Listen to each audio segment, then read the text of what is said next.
لە ژیانی مرۆڤی سەردەمی نوێدا فێرکاری و خستنە بەرباسی دەستکەوتی توێژینەوەکان لە بوارە جیاوازەکاندا مایەی پێشکەوتن و تێگەیشتنێکی نوێ لە جیهان. بەڕێوەچوونی چالاکی زانستی و فکری لە بوارە جیاوازەکاندا بەتایبەت لە نێو زانستە مرۆڤیەکان یەکێک لە هەوڵەکانی ناوەندی بەژینە بۆ پێشخستنی فەرهەنگ و پێگەیشتنی شارۆمەندان لە سەردەمی زانیاریدا.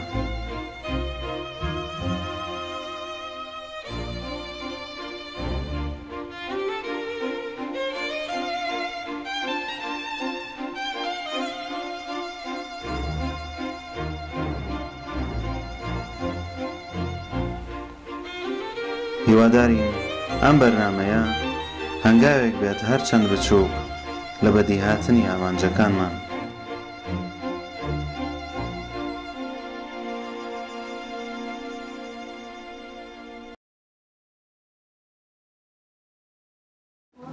سەرەتا پێش هەموو شتێک خراپتان دەکەم و خۆشحاڵم کە لێرە ڕوبەڕوودەتان بینم کە بۆ باسی فیلسوفی سەدەی 20 هانە ئارەند کۆبووینەوە. پێش هەموو شتێک من تەوزیح بدەم، ڕۆژە زۆر نەخۆشم و دەنگیشم ڕەنگە تۆزێ هاوکاری نەکات. داوای لێبوردن دەکەم پێش هەموو شتێک.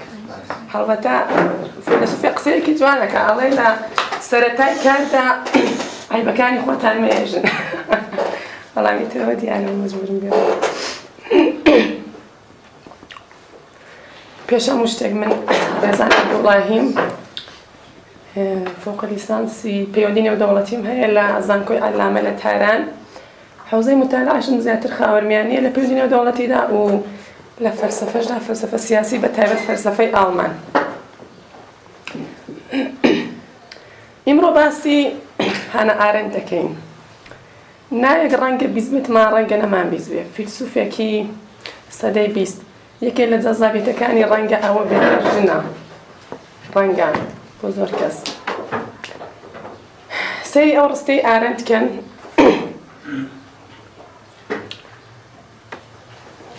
کە دەتوانێت تا حدێک نیشاندەری زۆر شت بێ لە فەلسەفەی ئەو خاتوونەدا. ئارەند ساڵی 1964 لە هەفتپەیوینێکدا لێیان پرسی کە بۆچی شاگرد تەربیەت نەکردووە. ئارەند کەسێکە کەیت شاگردێکی نییە، کەسێک وەکو نەوچەی ئارەند، وەکو کەسێکە خوێندنەوەی بەردەوام بۆ ئارەند بکە. ئەوانە بوونیان نییە تاکو لە ساڵی ئەخیردا کەسانی وەکو شتیلان بنە حەبیب، وەکو جان هێلیس کەسانێکن کە لە حەوزەی ئارەنددا کارەکەن.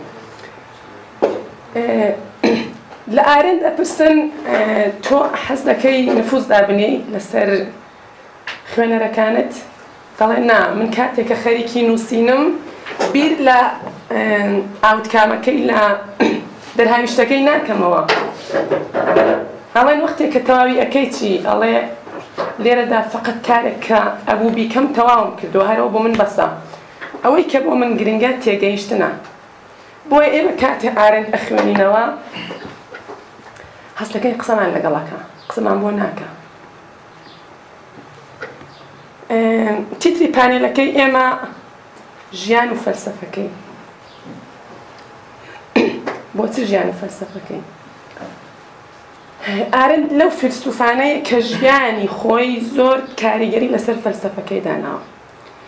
پێشەوە هەموو شتێ من ئەوە بڵێم، ئارەند لە داگیربووی ساڵی 1906 دەوروبەری شاری هانۆڤەر لە ئاڵمان لە بنەماڵەیەکی جوولەکە هەروە سێکولار لە 22 ساڵیە دکتۆرای وەرگرت. لە 16 ساڵ دەستی کرد بە خوێندنەوەی ئاساری فەلسەفی یۆنانی کۆن. لە 22 ساڵیە لەژێر دەستی کارلیاس پرێسا دکتۆرای وەرگرت و بابەتی تێزی دکتۆراکەشی تێگەی عەشق بوو، عەشق لای ئاگۆستین. ئارەند سەرەتا وەکو فیلسوف هات، بەڵام دواتر وەکو فیلسوفی سیاسی دەرچوو. بۆچی؟ کاریگەری ژیانی بوو. ژیانی وەکو جوولەکەیەک لە سەردەمی نازیەکاندا لە ئاڵمان ئاوارەی ڕاپێچکرانی بۆ ئۆردوگاکانی مەرگی نازی وای کرد کە لە متافیزیکڕا دابەزێتەوە سەر فەلسەفەی سیاسی سەر ئەمری واقع. هەروەکو لە قسەکانی سەرەتاشما باسم کرد لای ئارەند تێگەیشتن ئامانجە، تێگەیشتن غایەتە. ئارەند هیچ کۆتاییەک بۆ مێژوو، هیچ کۆتاییەک بۆ فەلسەفە و هیچ حەقیقەتێک قایل نییە. گرنگترین کتێبی ئارەند وەزعی بەشەرە، The Human Condition. بۆچی وەزعی بەشەری نووسی؟ ئارەند دەڵێ من بڕوام بە تەبیعەتی بەشەر نییە، بەشەر خاوەنی سروو شتێک نییە، ئەوەی کە هەیە بارودۆخی مرۆڤە، بارودۆخی مرۆییە. لایەنێکی گرنگی ئارەند ئەوەیە کە ئەو خاتونە زۆر گرنگیەدا بە وشە، لێک هەڵاواردنی وشەکان وە جیاکاری، دەتوانین پێی بڵێین فەیلسوفی جیاکاریەکان.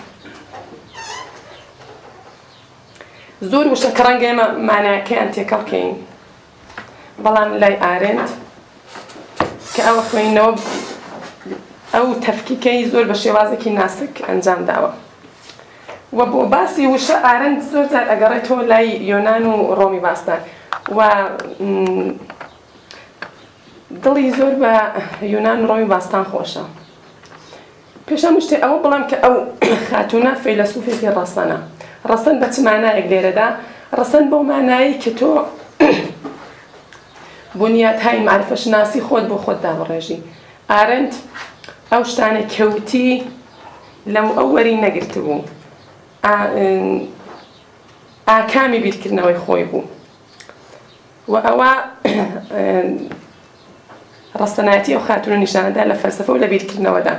ئێستا من هەندێک وشە بۆ ئێوە باس دەکەم کە ئارەند جیاکاری کردو لە ناویانە کە لە بینی قسەکانمان بۆتان دەرەکەوێت کە مەسەڵەن ئەو وشانە جیازەکانە چیایە؟ زەوی و جیهان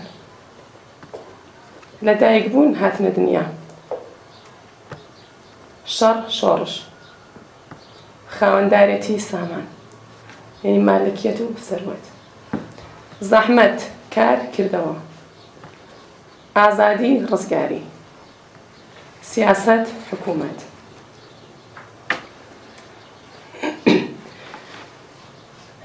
گرنگێکی سەرەکی ئارەند ئەوەیە کە دەتوانین وەکو بیرمەندی دەستپێکەکان نای ببین، ئاغازیدن، دەستپێکردن. ئارەند ئەوەڵان ئەوە بڵێم کە لەژێر کاریگەری دیاردەناسی هایدگەردایە و پێی وایە کە دنیا بووە و دەبێت ئێمە کە لەدایک دەبین دێنە ناو دنیا و بەرحاڵ لەو چەند ساڵەدا کە دەژین دەبێت خۆمان بین. ئارەند ڕستەیەکی هەیە ئەڵێ لەسەر دنیا مرۆڤ ناژی، مرۆڤەکان دەژین، یعنی بە تەعدادی مرۆڤەکان ئێمە دەبێت دنیای دەرونیمان هەبێت، کەس جێگای کەس ناگرێتەوە، کەس نابێتە کەس، کەسیش قەت تکرار نابێتەوە. ئێستا ئێوە لێرە هەمووتان کە دانیشتون بە پێی بیری ئارەندی کەسانێکی جیاواز منحەسر بە فەرد بە زەمینەی خۆتاندا و ئەرکی ئێمە لە دنیادا محەققکردنی پۆتانسیێلەکانی خۆمانە، نیشاندانی خۆمانە. لای ئارەند بوێریان شەجاعەت فەزیلەتێکی گەورەیە کە لێرەدا دەچێتەوە سەر ئەوەستون. شەجاعەت بۆچی؟ بۆ محەققکردنی خۆت، بۆ نیشاندانی خۆت. هەر لەدایکبوونێک سەرەتایەکە، هەر مرۆڤێک کە دێتە سەر دنیا ئاغازێکە، ئاغازیدن، دەستپێکردن و خۆت محەققکردن کە ئێستا کە من هاتمە سەر باسی ئازادی مستەوای ئازادی پۆزیتیڤ ئەوە لێک دەدەمەوە. هەڵبەت ئەوە بزانین کە فەلسەفەی ئارەند بە جۆرێک هەمووی گرێدراوی یەکترە. تۆ دەبێت لە هەموو چەمکەکانی ئەو خاتونە ئاگاداریت ببێ کە بتوانی مەسەلەن لە چیە، لە شۆڕشە، لە ئازادیە، لە توندوتیژیە، لە زەرد و زەنگە قسەکانی دەرک بکەین. ئارەند بڕوای بە دوو جۆر ژیان هەیە. ژیانی بیرکەرەوانە، ژیانی کردەوە ئامێز کە لە فارسیە تەرجمەکراتەوە بە نەزەر وەرزانە و ئەمەل وەرزانە. ئایا ئێمە لە ژیاندا بیرکەرەوە بین باشترە یان ئەمەلگەراوی ئەمەل بکەین پێش ئەوە ئەبێ ڕوونکەینەوە کە مەبەستی لە کردەوە چییە لە ئەمەل مەبەستی چییە ئەفلاتون کە بەهەرحاڵ بڕوای بە جۆرە لە ئارماشار هەبوو هێنای لە ئارماشارەکە فیلسوفەکانی کردن بە پاشا یعنی فیلسوف پادشا دیارە کە ئەفلاتون گرنگی ئەدا بە ژیانی بیرکەرەوانە یعنی ئەوەی کە ئەفلاتون وتی فیلسوفەکان پاشا بن بۆ خاتری فەلسەفە بوو بۆ خاتری ژیانی خەڵک نەبوو گرنگیاتی فەلسەفە بوو من چەمکێکی تری دوو چەند دانە چەمکی تری ئارندێک دەمەوە کە پانتایی تایبەت پانتایی کۆمەڵایەتی و پانتایی گشتین حوزەی خصوصی حوزەی اجتماعی حوزەی عمومی پانتایی تایبەت یان خصوصی ژیانی ناوماڵەکانە خواردن منداڵبوون کارکردن بۆ بژێوی ژیان ئەو شتانە کە پەیوەندیان هەیە بەچی بە لایەنی فیزیۆلۆژیکی ئێمەوە بە لایەنی سروشتی ئێمەوە سروشتی بە مانای تەبیعەتی مرۆڤ نا بە مانای شتانێک کە بنە بە فیزیۆلۆژیکمان ناچاری دەبێ ئەنجامیان بدەین پانتایی کۆمەڵایەتی پانتایی کارکردنە پانتایی لەگەڵ خەڵک بوون لەگەڵ خەڵک بوون لێردا مەبەستی چون لەگەڵ پانتایی گشتێکی تێکەڵی نەکەین پانتایی کۆمەڵایەتێکی زیاتر هیتەی کارەگرێتەوە کارکردن و پانتایی کۆمەڵایەتی دەرهاوشتەی مۆدێرنیتەیە وە پانتایی گشتیە حوزەی عمومی پابلیک سفێرکە هەبێماسیش باسی کردووە حوزەی عەمەلە ئێستا من ئەوانەتان لەبیر بێ ئەو سێ پانتایە کە من بێم سێ جۆر چالاکی مرۆڤتان بۆ باسکەم لە دیدی ئارەنتەوە زەحمەت کار کردەوە یان ئەو سێ وشەیە کە مەبەستی چییە زەحمەت حوسێنی بەشیریە لە فارسیە تەرجمەی کردو بە تەلاش بەرایە مەعاش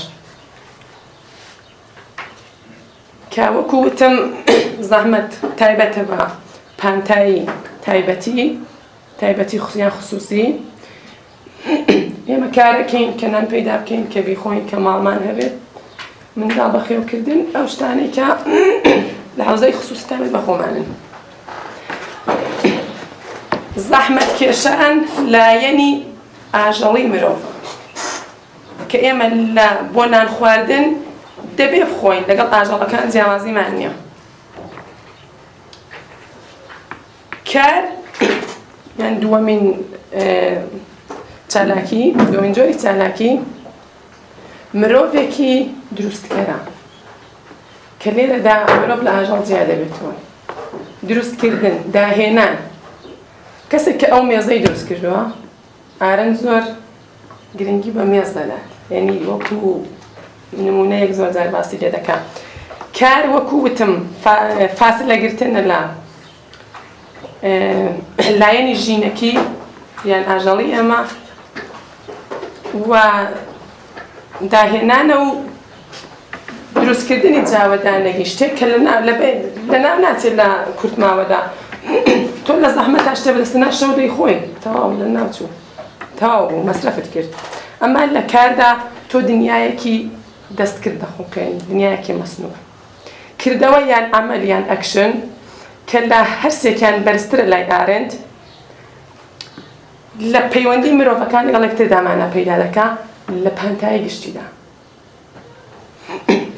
لێرەدا دەڵێ ئازادی لە کردەوەدا خۆی نیشان دەدا بۆ چونکە تۆ لە زەحمەت و لە کاردا لە زەحمەتدا لایەنی ئاژەڵی بەسەر تازاڵە لە کاردا لەگەڵ شتێکی تەبیعی سەرکارەتی مەسەلەن دارە بەردە تەختەیە نەقاشیە هەرچی بێ بەڵام لە کردەوەدا فەقەت گفتار قسانەکە کەواتە لێرە تۆ لەگەڵ ئینسانەکان سەرکارت هەیە ئەوجی ئازادی لە کردەوەدایە کۆنش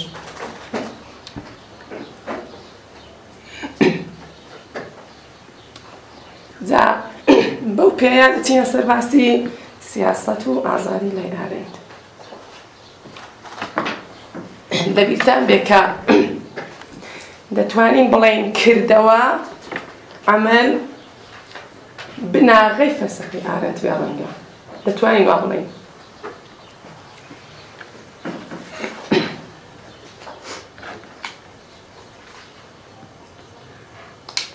بەرزترین جۆری چالاکیە، هەنگاونانە، بوێریە، ئامادەبوون لە پانتایی گشتیدایە، ئەزموونی کردەوەی ئازادە، پەیوەندی هەیە بە ئازادیەوە. وەختێک کە هەر مرۆڤێک نیشاندەری دەستپێکێکی نوێ بێت لە عەمەلدا لە کۆنشدا ئەو شتە نیشان دەدات. ساختارگەراکان ویان ڕەفتارگەراکان پێیان وایە کە ئەو شتێک کە مرۆڤ ئەیکات بەدەست خۆی نییە، داینی هەڵگەری هەندێک داڕشتەیە مرۆڤ ئەو ڕۆڵانی بۆ دیاری کراوە کە ئەوان بەڵام لە ئەکشنی ئارەنکە مرۆڤ تەواوەتەن ئازادە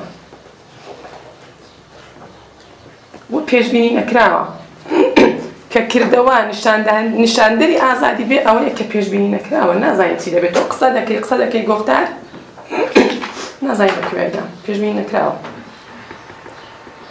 تۆڕێکی پەیوەندی پێک دێت کە ئەو تۆڕە بەرهەمی کردەوەیە کە تاکەکان خوانێک و تاکێکی بێ هاوتا دەردەخەن تێیدا.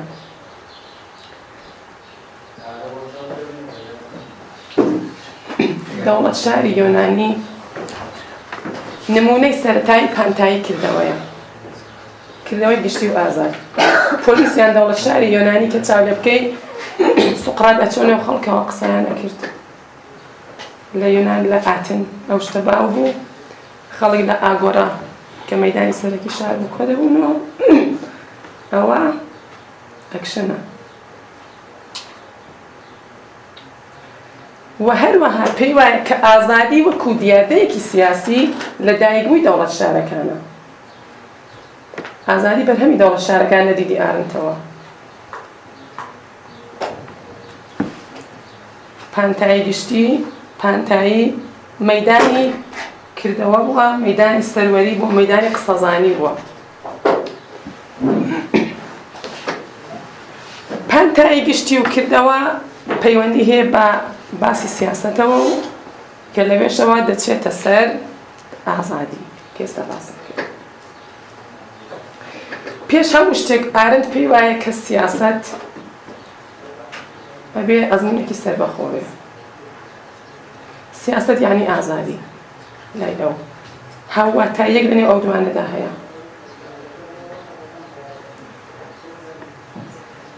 دوو دانە ڕوودا و لە سەدەی 20 بە باوەڕی ئارەند بوونە هۆی ئەوەی کە خەڵک لە سیاسەت ڕابکات. یەک هاتنەکایی بچوونەوە تۆتالیتێرەکان کە وای لە خەڵک کرد خەڵک بڕوا بێنن کە تەنها ڕێگای ئازادبوونەوەی کە لە سیاسەت دوورکەوینەوە. دوو دروستکردنی چەکی کۆمەڵکوژ کە وای کرد خەڵک گومان بکەن لەوەی کە سیاسەت مەبەستی ئەوە بێت بۆ خەڵک ژیانێکی خۆش بێنێ، کەواتە پێش ئەوەی کە لە نانەوەبین با خۆی لێ دوورخێنەوە.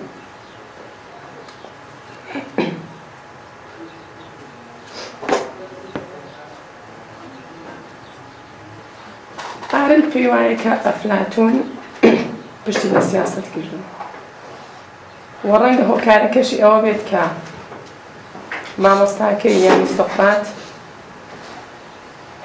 کە دەچێت ناو خەڵک و لەنێو ئاگۆرادا قسەی دەکرد وەختێک ئەو ئیعدام کرا.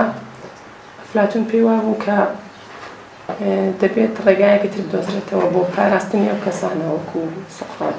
کە لێرەشدا کە ئەوە ناچێت سەرباسی کە دژایەتی دموکراسی دەکەیەکی لە هۆکارەکانی ئەوەیە.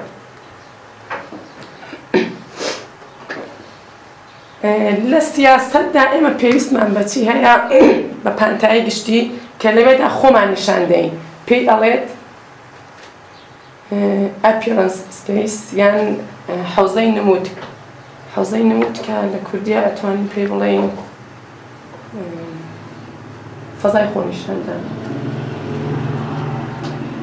لە حەوزەی نمودا هەر ئینسانێک دەچێت بێ هاوتابوونی خۆی ئیسپات دەکات کە لە ڕێگەی گفتار و قسەوە بە خەڵک ئەڵێ کە تۆ چێ، یعنی بوونی ڕواڵەتی تۆ شتێک گەڵێ و بەڵام کە هاتیتە قسە لە حەوزەی عمومیە خۆت حەقق دەکەی.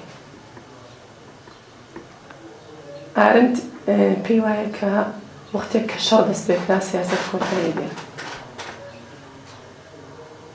چونکە سیاسەت گۆڕەپانی بڕوا بە یەکتر هێنانە، یەکتر قانعکردنە، نەک زەبرجەنگ.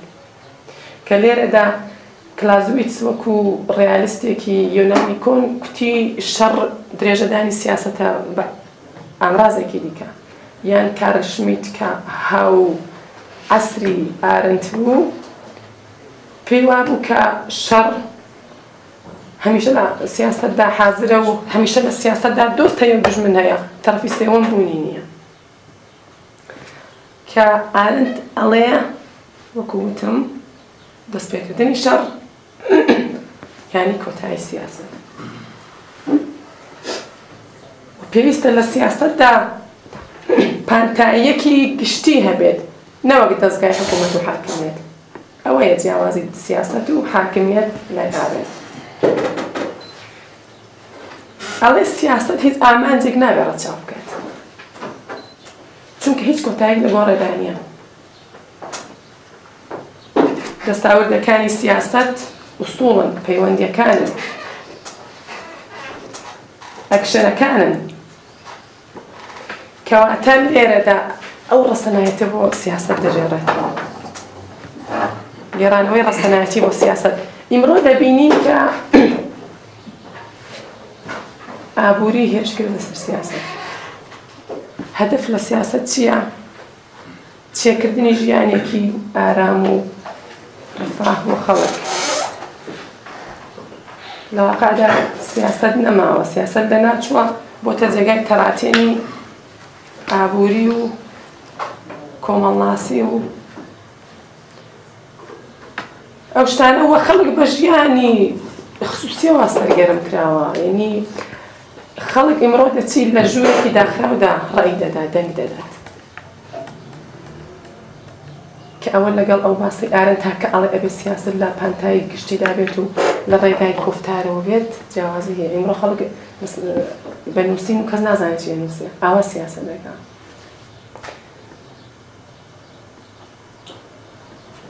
ئەڵێ شەڕکردن لەگەڵ نەعەداڵەتی هێنانی ڕفاه کاری سیاست نییە. دەتوانین لێرەدا لە بینی هان ئارند و فۆنهایەکە کچوونێک ببینین، ئەڵێ وەزیفەی سیاست نییە، ئەوە وەزیفەی بازاڕ وێ، وەزیفەی اقتصادی. سیاست فقط نوێنگەی کۆنیشە کردەوەیە بۆ نیشاندانی، بۆ محققکردنی خۆت، بۆ نیشاندانی بوێری خۆت. حکوومەت شاکارێکی دەستە جەمعی نییە، حکوومەت ئەسەرێکی هونەری نییە.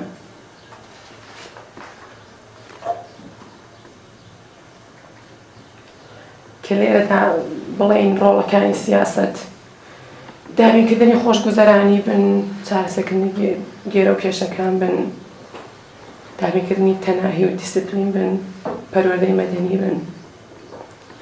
لە سیاستدا تاکەکان ئێمە ئەبێ بکەربین، فاعل بین، نەک بابەتی کردەوە کارمان بخۆمان کارەکەین، نەک کارمان لەسەر بکرێت، مۆزوع نەبین، قبوڵکەری ڕۆڵەکان نەبین.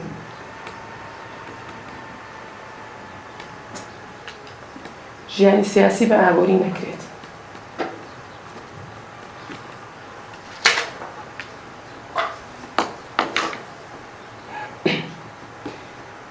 ئەوەتان لەبیر بێ بچینە سەر باسی ئینقلاب یا شۆڕش. شۆڕش وەک کردەوە، شۆڕش وەک دەستپێک، شۆڕش وەک کردارێکی بەکۆم، یا وەکو کۆنشێکی جەمعی، کردەوەیەکی بەکۆمە.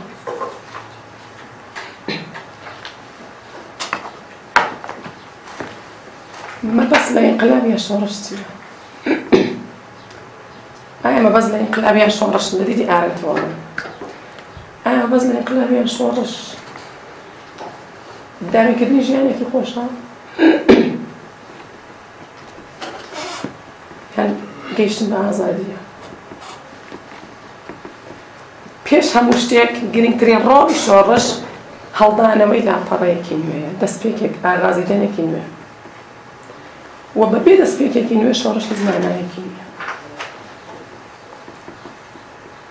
شۆڕش نوێنگەی ئازادی سیاسی و مێژووی مرۆڤە و ئەوە ڕەت دەکاتەوە کە مێژوو پرۆسەیەکی بێت ئابڕانە. دەتوانێت تعریفێکی بچووک لایەن ئارەنتۆ بۆ شۆڕش بڵێین کە ئەڵێت کردەوەیەکی بە کۆمەڵە بۆ دروستکردنی پانتایی گشتی بە مەبەستی فرەڕەیی و ئازادی، کەسرەت و ئازادی.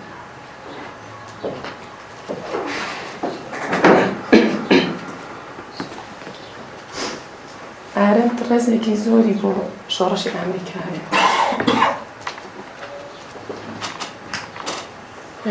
هەروەها شۆڕشی مەجارستان، بەڵام زیاتر لەسەر شۆڕشی ئەمریکا مانەڤڕەدا بۆ ئەڵێ شۆڕشی ئەمریکا ڕەسەنترین شۆڕش بۆ لە مێژووە.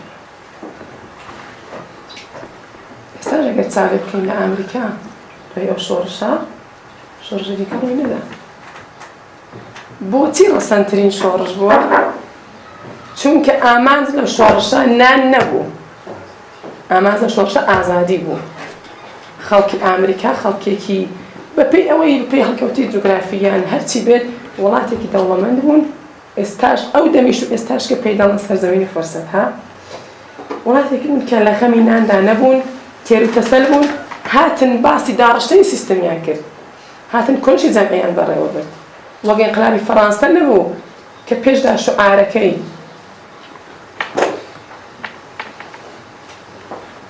شوعارەکەی ئازادی بێت دواتر بە شۆڕش بوونە. یان چاو بکەین شۆڕشی 2011 وڵاتانی عەرەبی ناوی شۆڕشی ببینین هەڵدەت کۆنشێکی جەمعی کشم لەوەدا نییە کە بوو بە شۆڕش بۆ نان ئەمڕۆژ کە ئەحکامەکەی دەبینین. لە لایەکی ترەوە ئەڵێ کە بنیاتنەرانی ئەمریکا، شۆڕشبێڕانی ئەمریکا خۆیان پێ ئامرازی هێزە سروشتیەکان نەبوو، خۆیان پێ نوێنەری جەبری تاریخ نەبوو. ئینسانهایەکی داهێنەر وە خاوەن ئێرادە.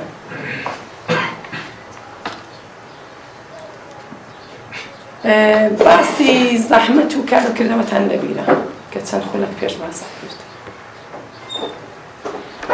ئارەنت ئەڵێ پێمان خۆش پێمان ناخۆش بێت ئەو کەسانێک کە لە حیتەی زەحمەتدان زەحمەتکێشن تا ئێستا لە خەمی بژێوی ژیان زیاتر ڕۆژێک بیریان نەکردوێتەوە ناتوانن سیاسی بن، ناتوانن ببنە شۆڕشگەر، ناتوانن بنە بەڕێوەبەری وڵات. بۆچی؟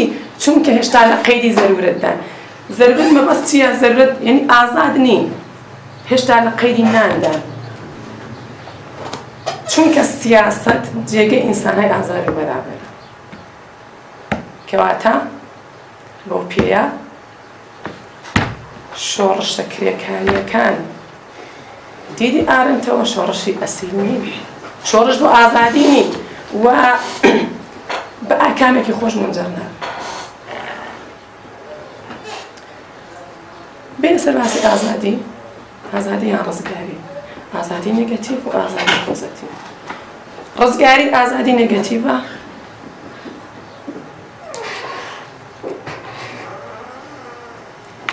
ئازادی نێگەتیڤ یعنی ئازادی لە شتێک، ئازادی پۆزیتیڤ ئازادی بۆ شتێک. فەرقەکەیان لە چدایە؟ من کەسێک ئازاد بم لەوەی کە لایەنێکی تر بەس لە کاروباری ژیانم وەربگرم، ڕزگارم لێرەدا لەو شتە ڕزگارم، بەڵام لزومەن ئازاد نیم.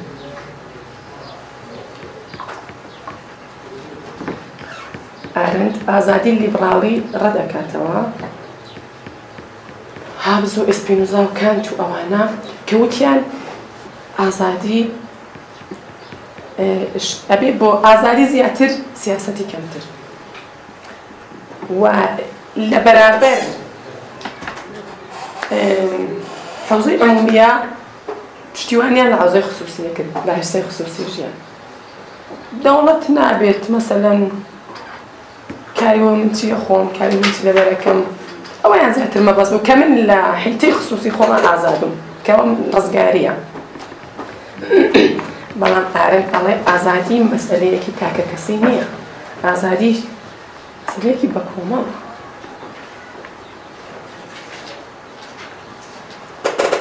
ئازادی ڕەخساندنی بوار و دەرفەتی کردەوەی لە پانتایی گشتیدا لە پانتایی گشتی سیاسیدا ئازادی نێگەتیڤ یان ئازادی لە سەربەخۆیی تاکە کەسەکانە کە دەست لە کارەبایان وەرنەدرێت خۆیان ڕێک بخەن و هەروەها پەیوەندی بە کارکردن و بژێوی هەیە پەیوەندی بە لایەنی ژینەکی مرۆڤ بە لایەنی ئاژەڵی مرۆڤ بەڵام تێگەشتنی ئارن لە ئازادی پۆزیتیڤە ئازادی گرنگرانی پانتایی گشتیە کردەوەی بە کۆمەڵ لەگەڵ خەڵکانی ترە ڕەخساندنی هەرو دەرفەتی کردەوەی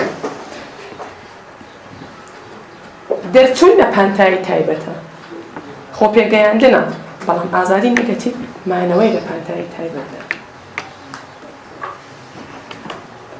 ڕزگاری سەرەتای ئازادیە بەڵام مەرجی ئازادی نییە کەسێک لایەنێک فەلسەفەیەک کە ئازادی نێگەتیڤ پێڕەوەکە ڕەنگە بتوانێت ئێمە ئازادکە ڕزگارکە ببرن بەڵام ناتوانێت ئێمە ئازادکە پێویستمان بە فەزای خۆنواندنەکە باسم کرد appearance space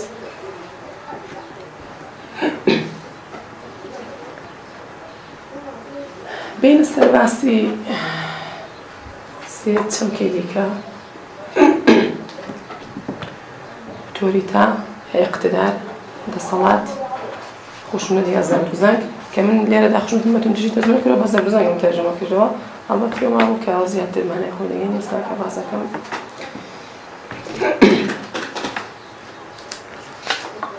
ئۆتۆریتا یان ئۆتۆریتا بگورن یا ئیقتیدار authority بە جۆرێک نیشاندەی مەرجەعیەتە کەسێک کە فوق تخصصی زەڕای قەلبە خاوەنی مەرجەعیەتە خاوەنی ئۆتۆریتەیە بەبێت چەند و چوون بێ ئەم لاولا قەبوڵ دەکرێت دەچین بۆ لای ئەو ناسێت نایە لای من دەچێت لای ئەوە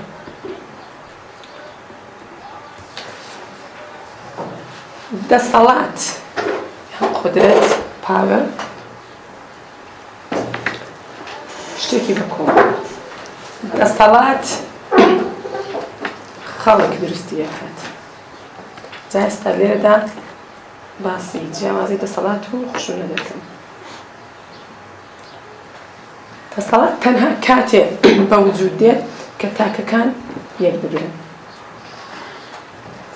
هێزێکە لە ڕێگای کردەوەی بە کۆمەڵە پێویستی بە ژمارەیەکی خەڵکە جاچی کەم چ زۆر لە دەسەڵاتدا کۆمەڵێک خەڵک لە بەرامبەر کەسێک ڕادەوەستن لە زەبر و زەنگدا کەسێک بەرامبەر کۆمەڵ خەڵک ڕادەوەستن لە زەبر و زەنگدا لە ئامراز کەوت وەردەژیرێ جا بۆ کوشتن بێ بۆ تۆقاندن بێ بۆ هەرچی بێ بەڵام دەسەڵاتدا دەسەڵات بەرساختەیەکی کۆمەڵایەتی لە هیچ ئامرازە کەڵک وەرناژیرێت و هەروەها ئەو کەسانێک کە لەو دایرەیەدان هەم ڕازین و هەمیش بەهەرحاڵ ڕغبەتیان هەیە بێ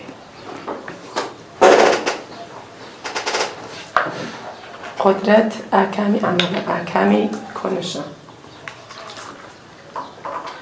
کۆمەڵێک خەڵک کە لە پانتایی گشتیدا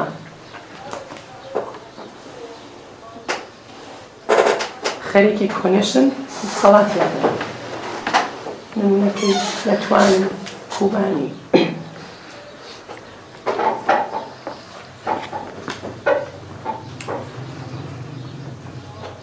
کەواتە دەسەڵات لە پانتایی گشتیدا بۆ دروست دەبێت بەدی دێت. باسێکی گرنگی ئارەند کە زۆر قسەی لەسەر کراوە باسی توتالیتاریانیزمە. کتێبێکیشی هەیە The Origins of Totalitarianism ئاخێزگەکانی توتالیتاریانیزم کە بیرمەندێکی ڕووسی ناوەکەی نەگرنیە توتالیتاریانیزمی بە ئیدە سالاریە ئیدەگەرایی تەرجمە کردووە. باسی کردووی ناوی هێنا تەرجمەی کردووە.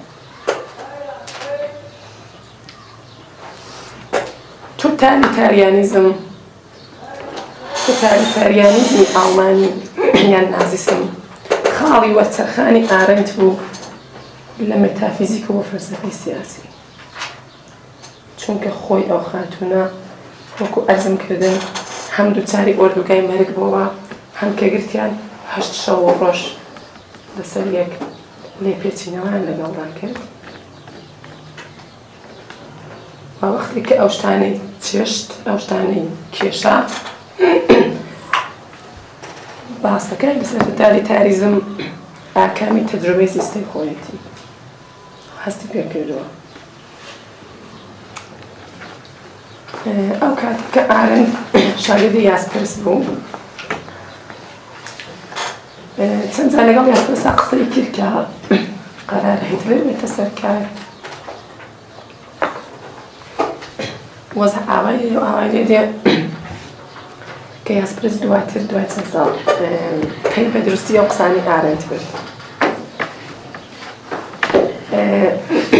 جا کتێبی توتالیتاریزمە لە شوێنە کە ئەڵێت سەرەکیترین تایبەتمەندی بزوتنەوە توتالیتەرەکان ئەوەیە کە وەکو بادێن و دەڕۆن، یعنی جەربەزایان بەس لە کاتێکی تایبەتدایە. مەسەلەن ئیمڕۆ تەنانەت نازیستەکان نێئۆنازیستەکانی ئاڵمانیش زۆر بە دوای هیتلەر ناکەون، شتانێکی تریان پێە. ئەوانە بەس لە کاتێکدا دێن و دەڕۆن و جەماعەتی خەڵک جەزب دەکەن و خراپکاریەک لە مێژوودا بەجێدێن و دەڕۆن.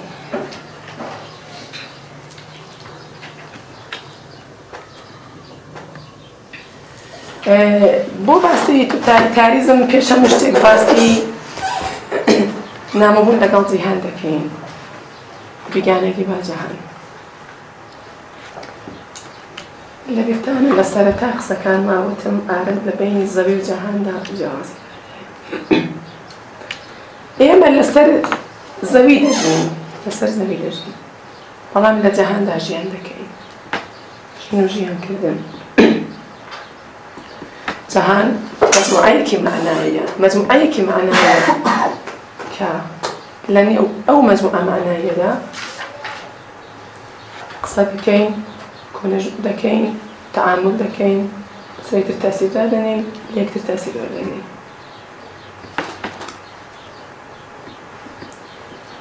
نامەبوون لەگەڵ جیهان چۆن بەدی هات؟ بەڕای ئارەند دوای هەڵەشانەوەی تەبەقە یان چینەکان خەڵک لەگەڵ خۆی نامەوە بوو. ئەریک فرۆم لە کتێبی گۆیز ئەس ئازاریدا وە هەشتێکی وتووە کە وەختێک سیستەمی فێۆداڵی هەڵەشایەوە خەڵک بەرەڵا بوو. بەرەڵا بوو مانایە کە نەیزانین مەسەڵەن سەر بە چێیە، ئەو شتە چۆن ببینێ، زای معنای خۆی پێدەستا. و پول بە ئەو شتەی کە ئینسانەکانی بەرابەر کرد. کارکردن بوو بە تەنها ئامرازی هەڵاتن لەو بێجەهانیە، لەو بەرەڵاییە.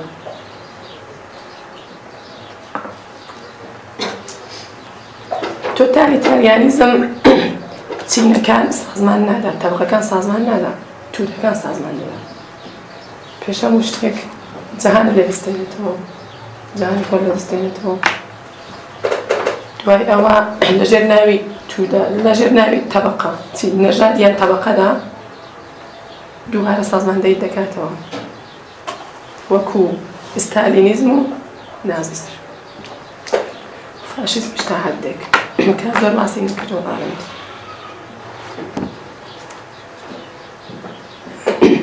لە ئاکامی نامۆبوون لەگەڵ جیهاندا ئینسانەکان تەنیا دەبن.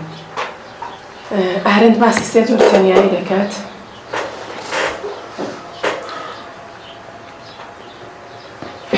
تەنیایی یەکەم لەگەڵ خۆتی، لەگەڵ خۆتا قسە ئەکەی. دوو نەفەر لە نەفەرێکدا لەگەڵ ویژدانی خۆتا قسە ئەکەی. دەبێت هەمان ژیانی بیرکەرەوانە، زندگی نەزەروەژانە. کە من ئێستا باسی ئایشمەند دەکەم کە ئەو باسەش زیاتر ڕوون دەکەمەوە بۆتان. لە تەنیایی نەگەتیڤ یا یەکەم زۆری تەنیاییدا تۆ لەگەڵ خۆت قسە ئەکەی، خۆت محقق دەکەی. لەگەڵ ویژدانی خۆتا شتەکان لێدەیەوە. تەنیایی دووهەم ئەنزیوا، لەگەڵ دیگەران نین.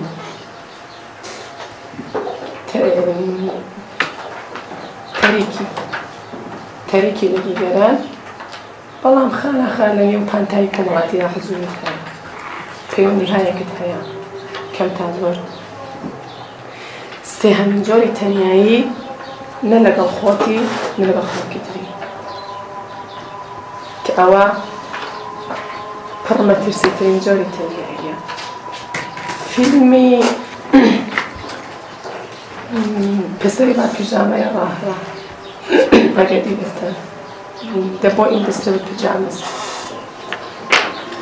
کچێک هەیە لەو فیلمەدا، کچێکی 8-9 ساڵان، زیاتر نازانم، لە ماڵێ فاسلەی گرتووە. ئەو فیلمێکی دەورانی شەڕی جەنگی دووەم لە ئاڵمان، لە ژوورەکەی خۆیدا فەقەت خەریکە عەکسەکانی پێشەوە یا هیتلێر لە دیوار ئەدا، جۆرە سوڵانەکانی ئەگرێت، نە لەگەڵ دایکی قساکە نە لەگەڵ براکە نە لەگەڵ بابی. لێرەدا ئەو ئینسانان نە لەگەڵ دیگەرانە نە لەگەڵ خۆیەتی، لەگەڵ خۆشی نییە. تەنها شتێک کە ئەو مرۆڤە بە دنیا دەوەستێتەوە جۆنبێشە، و بەدەر لە جۆنبێش هیچ بوونێکی نییە، هیچ تەعەلوقێکی نییە. کەواتە ئەو کەسانێک کە تەنیایی جۆری سێهەمیان هەیە باشترین نێچیرن بۆ توتالیتێرەکان، کە ڕاویان بکەن، کە توودەیان لێ دروست بکەن، نیگەریان لێ دروست بکەن.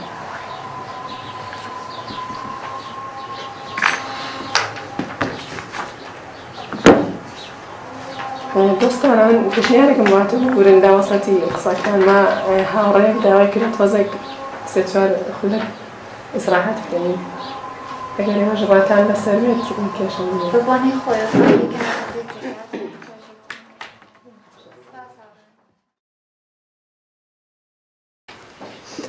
لە باسی توتالیتاریزمدا بووین. پێشە من ئەوە بڵێم لە ئێراندا هەر شەرحێکە لەسەر ئارەند نووسراوە لە کتێبەکانی تاریخی فەلسەفەدا، بۆ نمونە کتێبەکەی مایکل ئیزلسناف یان حوسێنی بەشیریە لە فیلسوفانی سیاسی قەرنی 20 شتێکی ئەوایە، جەڵدی دووەمی محافەزەکاری و لیبرالیزمەکەیدا، کە باسی ئارەند ئەکەن لە ئێراندا لە باسی توتالیتاریزم ڕادەست دەکەن. نازانم ڕەنگە چون یەکەم کتێبی بوو ساڵی 1950 کە هەڵاوی کردەوە، بەڵام لە دیقەتەن دابێ من تقریبا لە بنەما مرۆشناسیەکەی ڕاهاتمەوە. لە باسی جۆرەکانی تەنیاییدا بووین. من عەرزم کردن کە مرۆڤی تەنیا مرۆڤێکی بێجەهانە، مرۆڤ جیهان کە بەرهەمی کاری داهێنەرانەی مرۆڤە کە پێک هاتووە لە کلتور، نەرید، یاسا، ئاین، کە مرۆڤ ئەو شتانەی دەئەسەرێتەوە، کەواتە لەگەڵ ئاژەڵدا هیچ جیاوازێکی لێردا کە ئەڵەم ئاژەڵ بە شتێکی نزم سەیری ناکەم، بەڵحاڵ ئەو جیهانە دەستکردەیە کە ئێمە لە ئاژەڵ جیاکات و وەختێک کە ئەو جیهانەمان نەما، ئەو جیهانە دەستکردەمان نەما، ژیانی مرۆیی ڕوون ناوێتەوە، پێ ناگرێت. گرنگ ژیانی مرۆییە. و لە نەبوونی جیهاندا ئایدۆلۆژیەکان دێن برەو دەکەن، چونکە کەسێکی بێجەهان دەشتێک لەگەڕە خۆت پێ هەڵناسێت، لەو بێمانایەن ڕزگاری ببێت. وأمش توديا كواتا لتودا دا أوش تكمروا فكان بيكودا بستيتوا بهويتي هويتنيا هويتك المتازنيا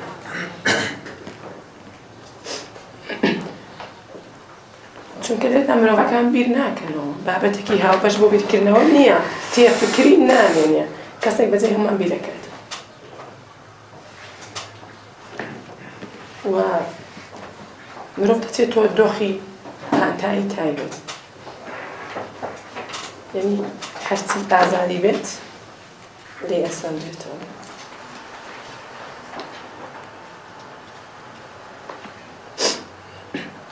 لایەکی ترەوە لە بواری مشارکەتی سیاسی تەحەزوبی شۆگەر بڵێن و وەختێک کە نظامی تەبەقاتی هەڵئەوەشێنرێتەوە نظامی حیزب هەڵئەوەشێنرێتەوە چونکە حیزب جۆرا جۆرەکان نوێنەری بەرژەوەندی تەبەقە جۆرا جۆرەکان لەکە تەبەقەیەک نەمێنێت حیزبی بۆ هەمووان بەسە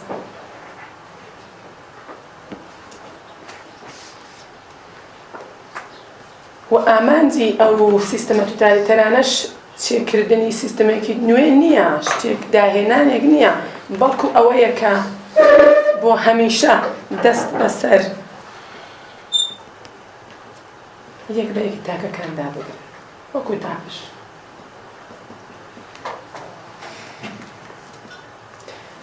و هەروەها لە ئەوێدا حیزب بەسەر بزوتنەوەدا سوارە بوروكراسي حزب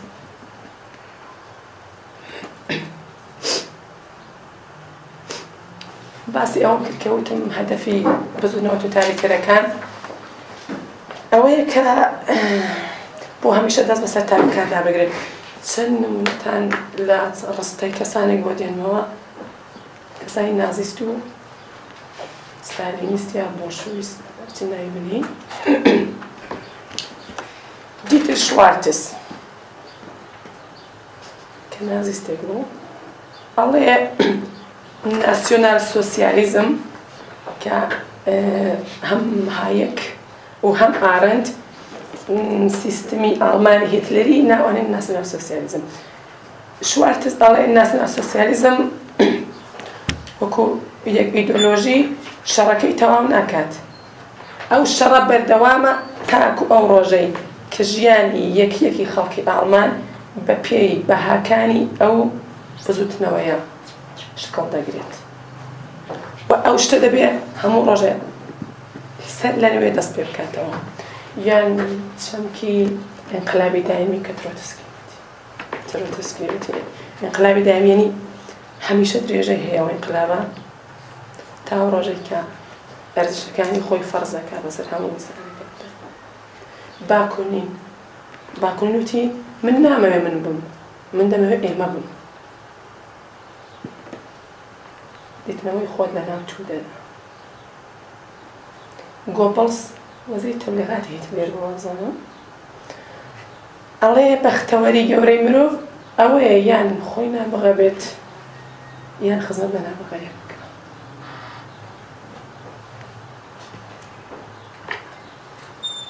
لێرەدایەکە لە سیستەمی توتالیتەردا مرۆڤەکان دەست لە بێهاوتایی خۆیان هەڵدەگرن و تێکەڵ و ئاوێتەی بزوتنەوەیەک دەبن کە لەوێدا هیچ منێک بوونی نییە وەکو ئارەت ئەڵێ توودەیەک کە هەمووانە نێک شوعار تکرارەکەنەوە لێرەدا هیچ ئینسانێک بوونی نییە هەموو ئینسانەکان یەک نەفرن یەک شوعارن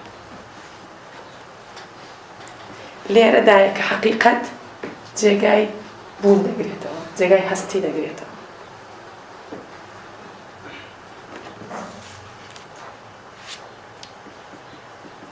لە بینی ستەمکاری و توتالیتاریزمدا جیاوازی هەیە ئستبداد ستەمکاری من ئستبداد ئەگەر منم تەرجمە بێتەوە هەڵبەت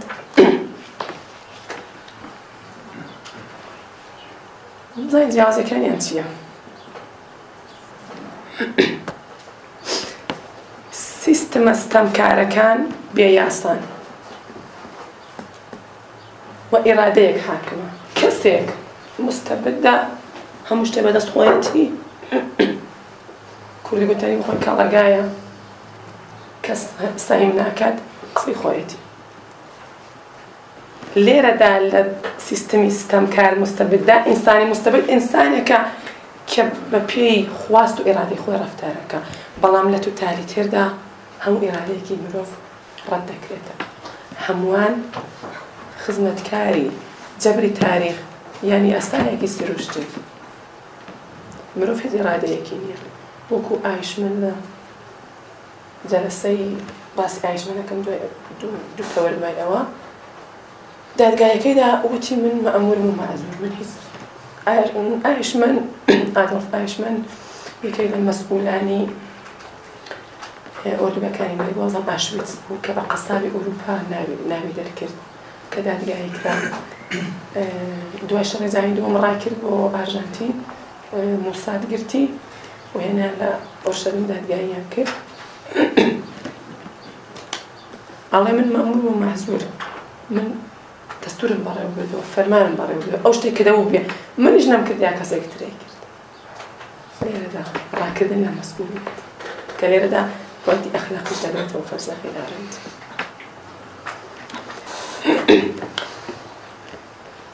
جیاوازێکی تریان ڕووخاونەمانی پانتایی گشتیە یعنی لە حکوومەتی توتالیتێردا پانتایی گشتی لە ناو ئەچێت و مرۆڤەکان ئەتۆمیزە دەبن ئەتۆمیزە بوون بە مانای توانەوە لە توانەوە بچوونەوە لە توودەدا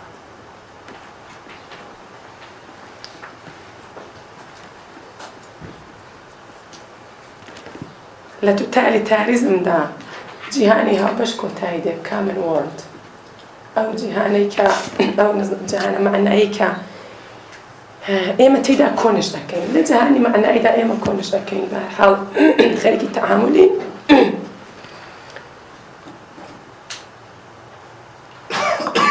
کە لە توتالیتاریزمدا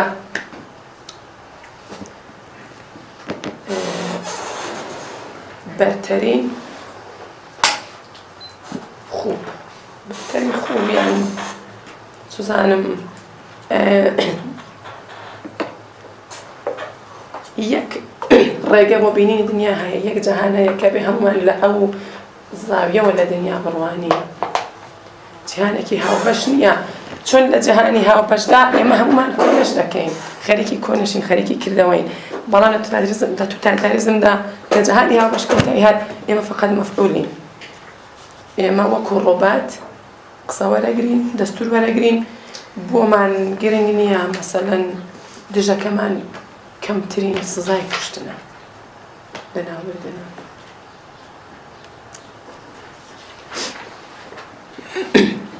سیستەمی توتالیتەر من لە دوو سڵایدی پێشەوەدا جیاوازی ئێستەدا توتالیتاریزمم باس کرد ئەوە تایبەتمەندەکانی سیستەمی توتالیتەرن یەک پێبەندبوون بە یەک ئامانجی سەرەکی وەک بە پیشەسازیکردن سەنعەتیکردن لە ڕووسیای ستالینی یەکگرتنی پرۆلیتاریا ئەتوانێت مەسەلەن بەرتەری نەژادی ئامانجێکی سەرەکیە بەرتەری نەژادی لە ئاڵمانی هیتلێریدا دوو باردۆخێکی ناسەقامگیر کە قارەمانی ئەمڕۆ دێ بە خاینی سپێنێ هیچ معلوم نییە سپێن چ دەقەومێ ئەوە لە غیری قابلی پیشبینی بوون نییە غیری قابلی پیشبینی بوون نیشانەکانی ئازادیە ئەوە لەوەیە کە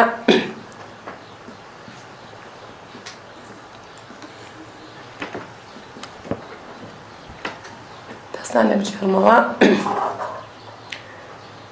لە ئاڵمانی هیتلێریدا چەندین کەس هینیان کرد سەرەتاکانی هاتە سەرکاری هیتلێر بوو کۆمەڵە خەڵک خۆپیشەندانیان کرد بە دژی هیتلێر یەکێک لە دەست و پەیوەندەکانی هیتلێر ئەو خۆنیشاندانەی سەرکوت کرد گۆبڵز لێی تووڕە بوو لێی تووڕە بوو کە تۆ نابێ ئەو ئێمە یعنی بە ئاشکرا ئەو کردەوەتی کردوایە نابزانم ئێمە بووین کەواتە ئەو کابرایە کە دەست و پەیوەندی خۆیان بوو ئەو ڕۆژە بوو بە خائین ترتوا سيومي تایبەتمەندی کەڵگوێکردنی بەربەڵاو لە توند و تیژی لە زەبر و زەنگ بە هەر شێوازێک بێت لە ناوبردن و کوشتن و ئوردوگای کاری زۆرە ملی و هەموو ئەوانە بۆ شکاندن و ڕووخاندنی کەسایەتی بیرادەی ئینسان. چوار سەرکوتی حیزب ڕێکخراوە جیابیرەکان ئەگەر سەرکوتیشیان نەکەن بە سەراتی مستەقیمان هیدایەت دەکەن سەراتی خۆیان یان لە بێگەڵێمە یان سەرکوت کراوی دەبێت بڕۆین. پێنج گشتاندنی ئامانجەکەی سیستم ئامانجی ژمارە یەک ئامانجی سەرەکی گشتاندنی ئەو ئامانجە بۆ هەموو دنیا لە ڕێگەی ئیدعای دروستکردنەوەی مرۆڤەوە. هەر شتێک کە ئیدعای جیهان شمولی هەبێت هەر ئیدۆلۆژیەک کە بێ هەموو دنیا بە قسەی بچێ بەڕێوە ئومەت دروستکە دیکتاتۆری نازانم چێ دروستکات دەچێتە ئەو وازنەیەوە.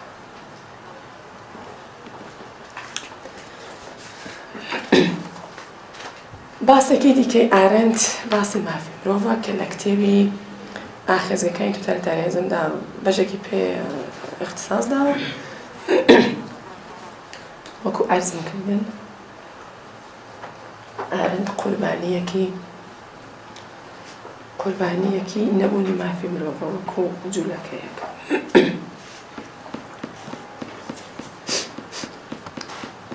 مافی مرۆڤ پرسێکی سیاسیە پرسێکی نێودەوڵەتی جەهان شمول ئەوان نییە دەدێتی ئاوێتەوە. سیاسی لێرەدا چییە؟ سیاسی لێرەدا ئازادی مسلمەت مشارەکەت حزور خۆنیشاندان خۆ تحقق بەخشین. مافی مرۆڤ وەک پرسێکی سیاسی پێش هەموو شتێک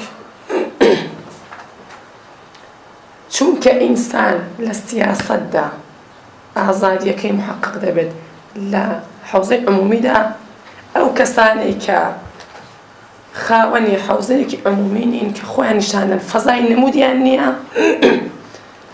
ئینسانهای بێسەرزەمین بێدەوڵەت ئینسانهای ئیزافین ئەنفال دەکرێت ناوچوونی واجب ئینسانی ئیزافیە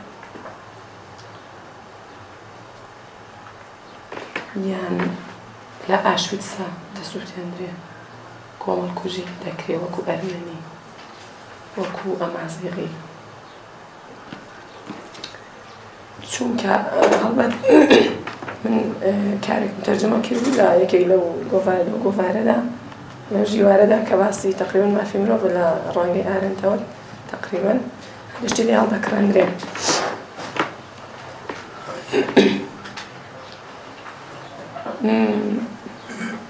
ئەڵێ ئایا مافی مرۆڤ بابەتێکی جەهان شموولە یونیڤەرساڵە یان بابەتێکی تایبەتیە خاسی فەرهەنگیە؟ ئارەند ئەڵێ مافی مرۆڤ مستەقل لە حکوومەتەکان نییە سەربەخۆ نییە لە حکوومەتەکان. مافی مرۆڤ حکوومەتەکان دایانە بۆ ئەو خەڵکانەی کە خاوەنی حکوومەتەکەن کەواتە بەرپرسیارەتی ئوردوگاکانی مەرگی نازی ئارەند دەیجێڕێتەوە سەر ئەوەی کە چەمکی مافی مرۆڤ لە بواری سیاسیەوە هیچی لێدەستنات لە بواری فەلسەفیەوە بێ ئاعتبارە.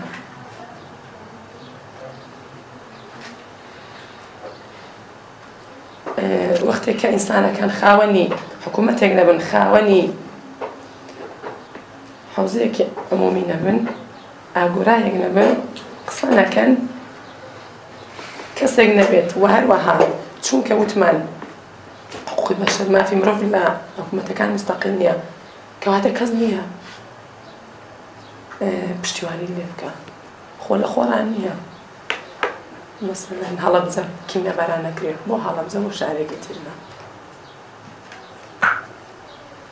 چونکە مەرجەحێک نییە کە دێ بپرسێتەوە و هیچ ڕێکخراوێکیش بەدوای ناکەوێت بۆت.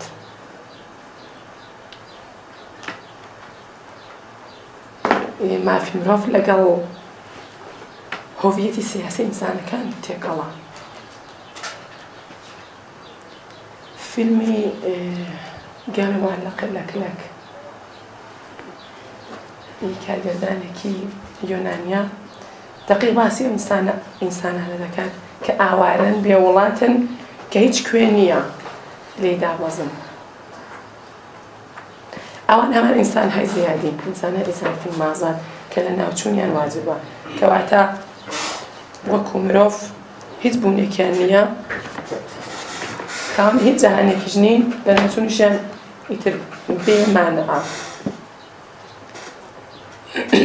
لێرەدا ئارەند تەسیری لە ئێدمۆند بەرگ وەرگرتەوە. ئێدمۆند بەرگ کە لەسەر وەبزانام شۆڕژی فەڕەنسا قسەی کردووە خەڵکی ئینگلیستانەوە خۆی. ئێدمۆند بەرگ دەڵێ مافەکان لە ناو میلەتەوە هەڵدەقڵن، ئەس داخلی میلەت هەڵدەقڵن. ئێدمۆند بەرگ دەڵێ مافی مرۆڤ چەمکێکی ئینتزارە و میانجیەک پێویستە بۆ ئەوەی کە لەو ئینتزاری بوونە دەریبێنێ. ئەو میانجیە چییە؟ حکوومەتە.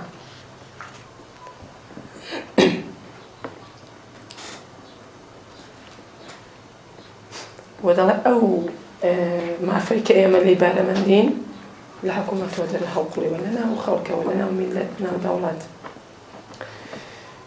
لێرەدا باسی مافی سروشتی و مافی داڕێژراویە دانراو هەردووکی توانین دروست بێ. مافی سروشتی هەمان حقوقی تەبیعیە. حقوقی تەبیعی هەندێک لە فەلسفەی حقوقدانەکان پێیان وایە ئینسان لەگەڵ هاتنە دنیا خاوەنی هەندێک حقوقە، حەقی مالکیەت، حەقی نازام ژیان، حەقی چی لەگەڵ تەوەلودا ئەو مافانە بۆ تۆ هەن و هیچ پەیوەندیان بە ئەرسە ئیجتیماعیەوە نییە. کە مەسەلەن بتوانین باز لە گرۆسیۆس بکەین لە پێشڕاوەکانی بڕواداران بە مافی سروشتی. دووەمینیان مافی داڕێژراوە یا مافی حقوقی مەوزوعە لە فارسیدا. پازیتیڤ ڵاش کە لە ئینگلیزیدا لە هەندێک کەس بەکاری دێنن. مافی داڕێژرا حقوقی مەوزوعە ئەڵێ بڕوای وایە کە ئەبێ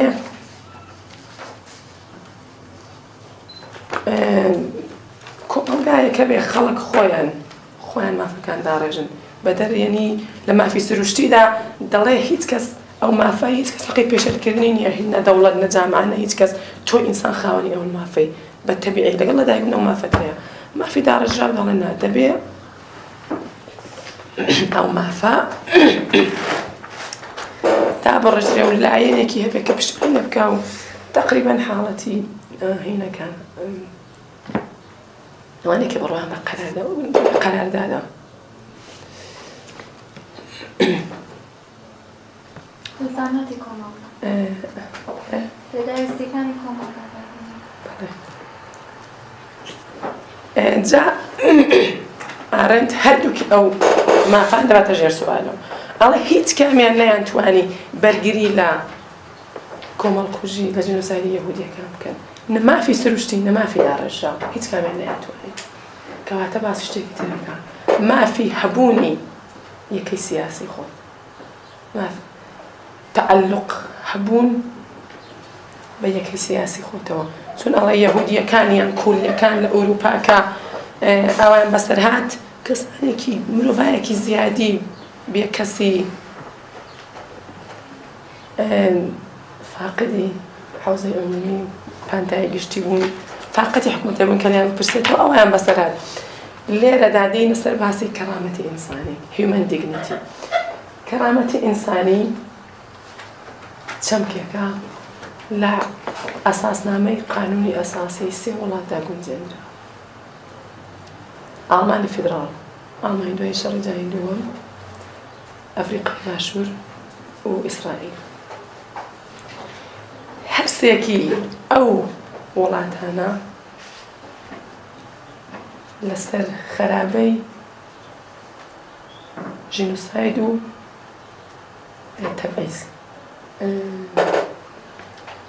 تەبعیزی نەژادی دروست کران. کەرامەتی مرۆڤ تەزمینی عوزویەتی ئینسان لە اجتماعي سياسي خوي دايا حقي تعلق باجتماعي سياسي خوت كالليرة دا شارو من دبون پێداویستی سەرەکی مرۆڤ بوونە تۆ تا شار و من نەبی ناتوانانی مرۆڤ بی چونکە هیچ حقوقت پێ تعلق نابێت ئارەند قسەیەکی هەیە ئەڵێ دنیا هیچ شتێکی جوانی نەدۆزیەوە لە بوونی ڕەهای مرۆڤدا یان هەمان بوونی مطلق ئینتزاعی قسەی هێگەلی شێت هێگەلیش ئەڵێ بوونی ڕەها هەمان نەبوونی ڕەهایە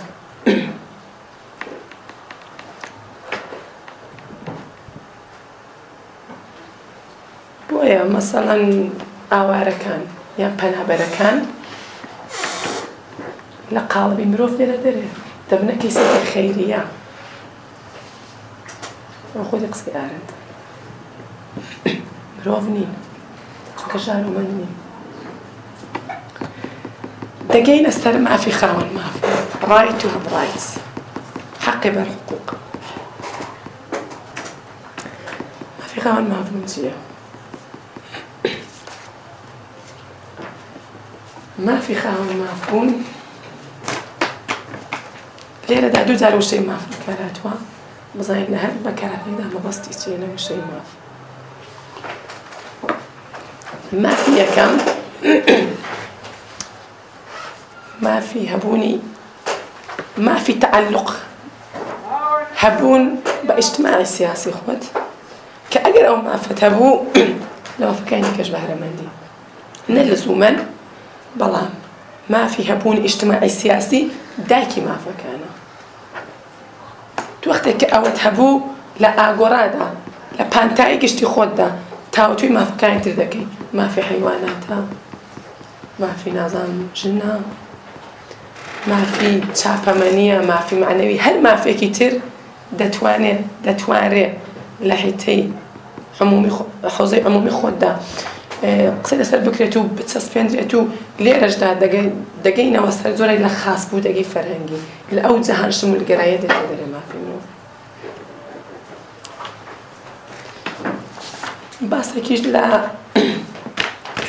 ئایشمەند لە ئۆرشەلیمدا بکەم کە دوای نووسینی دوای ئەو کتێبە ئارەند کتێبێکی دوو جڵدی دەرکرد حیاتی زێن The Life of Mind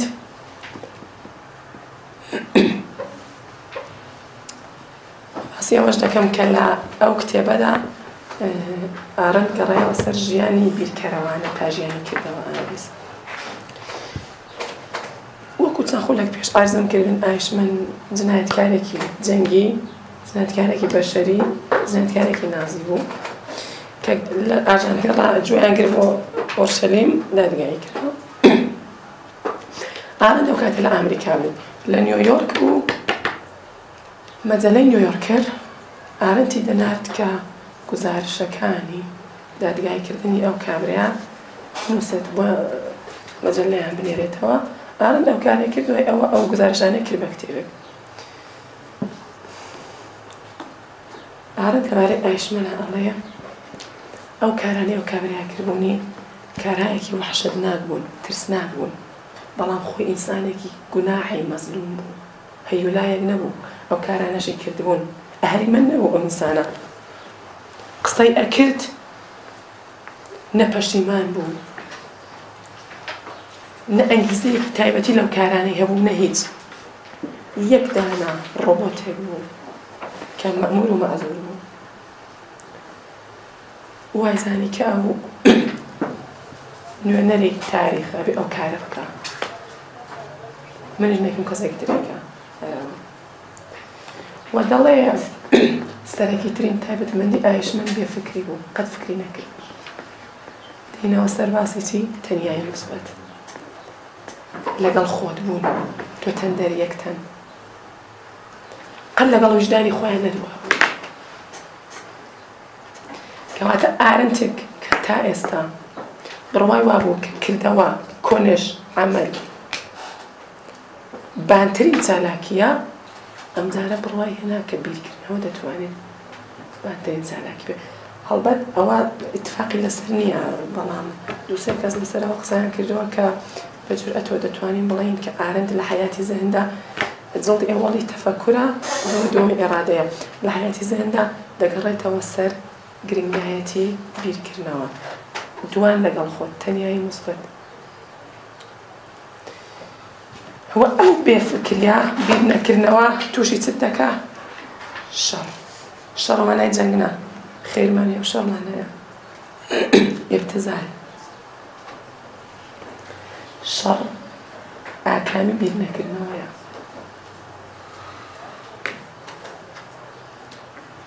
و کلیدی پێشگرتن لە کەوتنە نێوداوی شەڕ هەروەتم شەڕ بمانای خراپە بمانای نقطة مقابل خير ومعنى جنگ أولا كا كونش وجدان إنسان تكون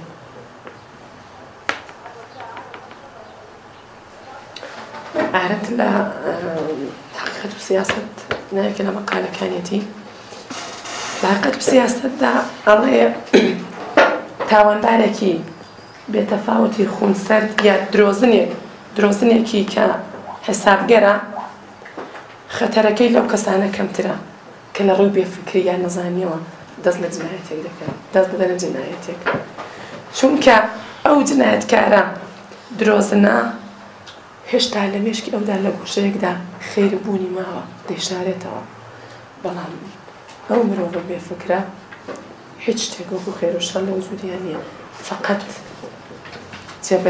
جێبەجێ دەکات ئەو کارە ئەو مسئولیتانی کە وا دەزانێت لەسەر شایەتی جێبەجێ دەکات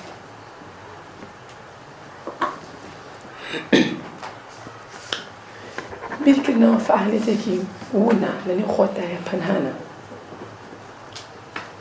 ئارن دەڵێ ئەم عیشق و هەم بیرکردنەوە دوو چالاکین دوو فعالەتی بدن و خۆتدان ونن لە خەڵک ونن لە حوزەی عمومی بەڵام دەبنە هۆی لە یەککردنەوەی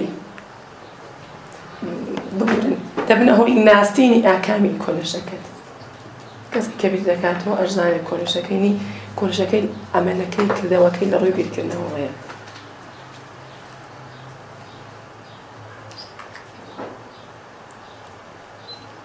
و لە کاتی بیرکردنەوەدا ئێمە لەگەڵ تەسەوردا سەر و کارمانەیە خۆ شتێکی بێ لێ دەکەینەوە غایبە کەسێک بێت یان شتێک بێت لەلای ئێمە غایبە بەڵام ئاکامەکە بۆ بیرکردنەوەیە لە ئەمەلدا خۆیان نیشان دەدەن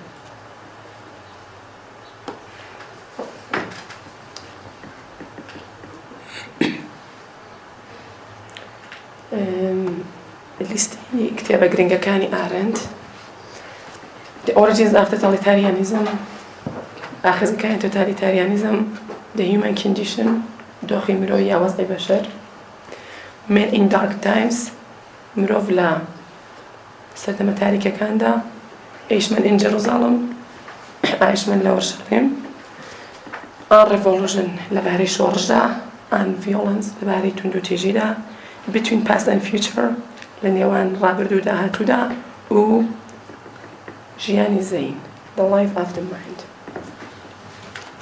کە کتێبی تریان وەکو قەیرانەکانی کۆماری و شتانێکی تر کە زیاتر ئەوانە نیشاندەر و ڕەنگدەرەوەی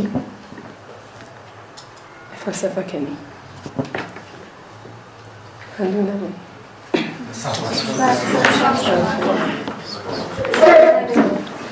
ئێستاژە گەل ناڕوونیە پرسیارێک شتێکە بێ منە خزمەکە ئایشمان لەگەڵ خۆی بیانی بیری نەکردووە قسەی نەکردووە لەگەڵ خۆیان ئەگەر واسا بۆچی ئایشمان پیشنەهادیدا کە یەهودیەکان حەقیان پێ بدرێ بۆن لە وڵاتێکی ترا زندگی بکەن یعنی وتیبانیان سووتێنین حەق ئەویانە پێ بێن بڕۆین لە وڵاتێکی ترا زندگی بکەن یا ئەوەکە مەخفیانە معشوقەیەکی یەهودی بوو یا ئەوەی کە ئامۆزاکەی لە دەستی یەهودیەکان باوکی ئەوە یەهودیە بوو ئەگەر بیری نەکردووە چۆن هەرەکەتانە ئەو بەرداشتانەی ئارەند لەسەر ئایشمان لە قسەکانی نێو دادگایەکەی هەڵەگرتووە نەک لە ژیانی خصوصیەکەیە هەر لە جریانی محاکمەکەی بەحس ئەمە کات کە ئایشمان کە پیشنەهادم داوە لە وڵاتێکی ترا یەهودیەکان زندگی بکەن بەڵام قبوڵیان نەکردووە یاوەی کە ئامۆزاکەی یا خاڵۆزاکەی یەهودی بووە ئەوی نەجات داوە یا معشوقەیەکی یەهودی بووە کە ئەمە جرمێکی زۆر زۆر سنگینی بووە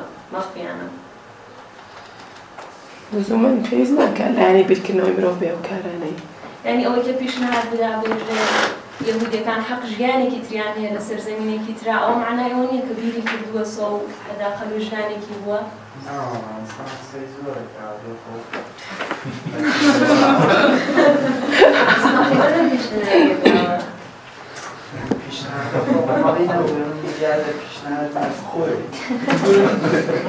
هەداقەل بیری کردووە سۆ ببخشن ئەوە ئایشمەند بۆ ئارند هێمایەکە نەک وەکو تاکێک وەکو هێمایەکە کە نوێنەری بیری توتالیتاریسمە یانێ ئەمە دەبێت ئاوا ببینین نەک وەکو تاکێکی مەسەڵەن چۆن ڕەفتارێکی لە ژیانی زەمان کۆمەڵایەتی یا ژیانی کاتە کەسێک بۆ ئەو هێمایەکە بگرە ئەو شتانەیشە بوێت کە بتوانێت مەسەڵەن بیرۆکەکەی ئارند ڕەت بکاتەوە وەلەم ئارند ئەو وەکو هێمایەکە بینێت.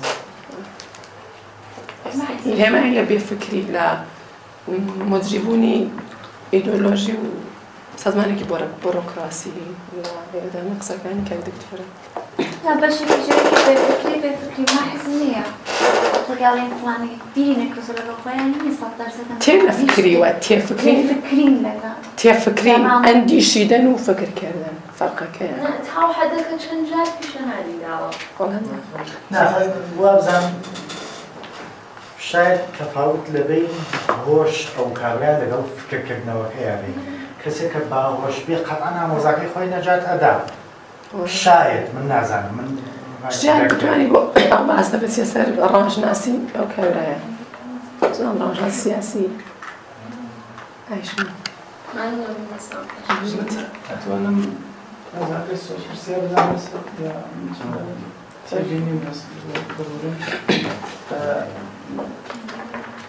من نۆبێت خۆم زۆر بارەندە بە وتارێکە ئامادەتان کرد پێشنهادتاندا لەواقع بۆ من چەندانە خەڵکی و پیاوەتیا بوو کە زۆر جێگای سەرنجە ئەگەر ئەو شتانە کە ئێوەتان هەر لە سەرەتاوە بین پێدا بچین و چاوخشانێکی پیا بکەین لەواقع چندان تێبینی چ کۆلم هەیە ئەگەر ئەوە سەرنجی کتێبی ئێلاهیەتی سیاسی کارلشمیتان داوێت لەوێ شمیت بە تاریفی یا بە تعریفی حاکم و دەست پێدا دەڵێت حاکم ئەو کەسایەتیەیە کە دۆخێکی جیاواز یا بڵێ تەسمیم دەگرێت دروستە ئێوە بیری کارلشمیتان لە هەمبەر بیری ئاهەنگتاندا بەڵێ من کارلشمید هەڵبەتە لە ئێلاهیەتی سیاسەکەیە کە تۆ دەفەرمووی باسی دۆخی هەڵاوەردە و باسی سەروەر و چەمکی سەروەری و ئەوانە دەکا بەڵام من دیسانەوە تەرجمەیەکم هەیە لە یەکێک لە ژیوارەکاندا کە جیاوازێک بەراوردی شانتال موف و کارلشمیتە لەوێدا ئەو شتانە باس کرا کە لە لای شمیت لێدا باسی سیاسەت بوو باسی تەسمیم گیری و وەزعەتی ئێستثنا نەبوو گەرەک بڵێم کە ئەگەر لەگا باسی تەسمیم مهمە حاکمیش بەرحاڵ کەسایەتێکی سیاسیە دروستە تەسمیم لەواقع کردەوەیە کە ئاکشنێکە کە لە دۆخێکی ئێستثناوە دەگیرێت ئەوە مەگەر ئەو کۆنیشن ناگەێنێت مەگەر ئەو کردەوە ناگەێنێت کە دۆخێک دەگۆڕێت ئایا لەگەڵ تاکە کەس نییە کە تەسمیم دەگرێت آخر کۆنشی مەدی نەزەری ئەمەند کۆنشی جەمعیە دروست دقیقاً یعنی لێرە ئەوەی کە ئەبێتە ئەستەمکاری ئەوەی کە شمیت باسی دەکا دروستە سەرەتادا باسمان لە ڕەسەنایەتی بیری ئارندکردن من داواکە کێشەی نییە فقط ئەگەر بین تماشای کۆمەڵی بیری ئارند بکەین من پێم وابێت فرەیە لە ئەو ڕەگەزانە کە بە بیری ئارندا هەست ئەمە لای نیچە لای هێگەل لای تەفەکوری یونانی هەروەها لای گادامر و لای هابرماس هەست یانە من دانەدانە بنبون یولانەی زەوی جیهان دروست زەوی جیهان ئەگەر سەرشتان داوێ هایدگر لە کتێبی هەستی یاون و کاتە باس لێ لە جیهان بوون یعنی ئەویش جیاوازی دادنێ لە بین جیهان و بەڵێ خۆ ئارەتی شاگردی هایدگر هەر ئەو یعنی ئارەم لە ئەینی حاڵە کە شاگردی هایدگر وەکە بە هەندێکی دەڵێن معشوقەی هایدگر بووە وەلەم بەلەحاز بیری سیاسی دوو دانە جبهەی جیاوازن ئەگەر هایدگر دانەیەکی مەسیحیە لە بەیانیەی سیاسی خۆیان بە عنوانی ڕئیسی دانشگای فرایبورگ دێت باس لە نازیسم دەکات توجیهیشی دەکات لایەنگەیی دەکات کارل یاسپرس کە ئێوە ئەتفاقاً داستان کرد ئەویش ئینسانێکی یەهودی بوو تێدڕەخنە لە هایدگر دەبێت دەڵێت تۆ بۆچی لایەنگەری نازیسم و هیتلەرەکەی دەڵێت تۆ مانەوی وێڵ کرد تماشای دەستی کە بڕۆچینی جوان دێتە خوارەوە ڕۆتەبان ئەنێ ئەو نە عاشقی هیتلەر بوو هەرچەند هایدگر من ئینسانێکی زۆر گەورەیە کارم لەسەر ئەو شتەیە بەڵام ئەنە ئارندیش بەلەحاظی سیاسی دقیقاً لە نقطە مقابڵی هایدگر قرار دەگرێت و هەر بۆیە ئەگەر لە فەلسفەی هایدگر ئیسفادەکە زۆر جار باسی ناکاتە مەزەڵەن ئەمە لە تەفەکوری ئێگزیستانسیالیستیەکان گرتمەوە لە ئەساساً باسی ناکات. دکتۆر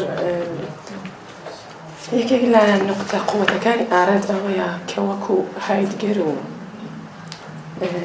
سارتر خۆی نەدۆڕاند یعنی ئەوەش ئەتوانێت دیسانەوە تا حەدێک نیشاندادی ڕەسەنبوویە و ئینسانە بێت سارتر کە زەمانێ وتی دۆزەخ دیگەرانن یان هایدگر کە زیازم و تەجروبەی زیستە و هەموو ئەوانە ئێپۆخە و چیزی و هەموو ئەوانەی باس کرد و هەست بە فکربوونی ئینسان و نازانم ئەو فەرگەرە شەریدا خۆی کەوتە داوی نازیسم ئەویش کەوتە داوی ستالینیزم ساتریش دوو ئیدۆلۆژی جەمعگەرە کە ئارەند نەکەوتە ئەو داوانە ئەوە باسێکی تر باسی زەحمەت و کارە لای ئارەند کە مارکس ئەو شتەی پێی نەگەیشتە و ئارەند پێی گەیشت ئەوەش دیسان دەتوانێت ئەسالەت کە ئەڵێم شتێکە نەگوتراویە یعنی کە زۆری نەگرتبێت هەندێک شت لە فەلسەفەیدا هەیە کە بەسەیدا ئەلبەتە ئەو شتێک کە ئێوە دەڵێن مارکس بەرحاڵ ئەو جەختی لە دیاردەناسیەوە جەخت بەسەر کار دەکات و کاریش بۆ هێگل بۆ هێگل لەواقع دەرەنجامی تێکۆشانی سوژە و ئۆبژەیە یانە فەقەت یەکلایەنە یانە هەم ڕۆحی مطلق تیا دەخیلە هەر ئەو جیهانەیە یانە ئەگەر کاریگەرێک یا مثلا کارخانەدارێک شتێک تۆلید دەکات شتێک بەدیهێنێت لەواقع ئەوە فەقەت جنسێکی مادی نیە بەڵکو ڕۆحیشی تێکەڵاو بەدیهێنێ نەتیجەی تێکۆشانێکی ڕۆحیە بیرێکی ڕۆحی کە دەویا لەو قاڵبە لەو قەبارە خۆی نیشانداوە بەنظر من دەویا نەزانم ئاشنایی کە من لەگەڵ ئارەندانمە لە مارکس و هێگل ناشێتە دەرەوە یانێ گەرەک کێسی گوزەر بکاوە لێم ناتوانێت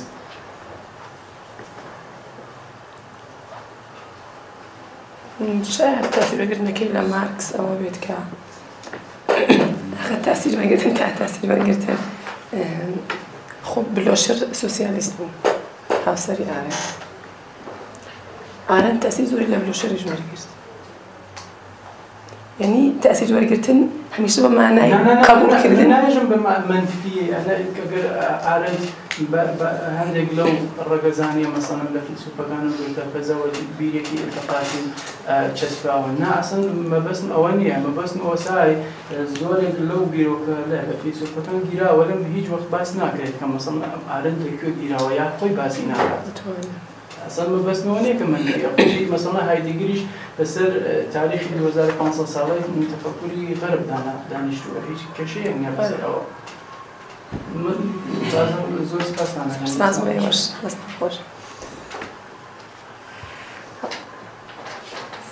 کەسێک پرسیارێکی دەبا؟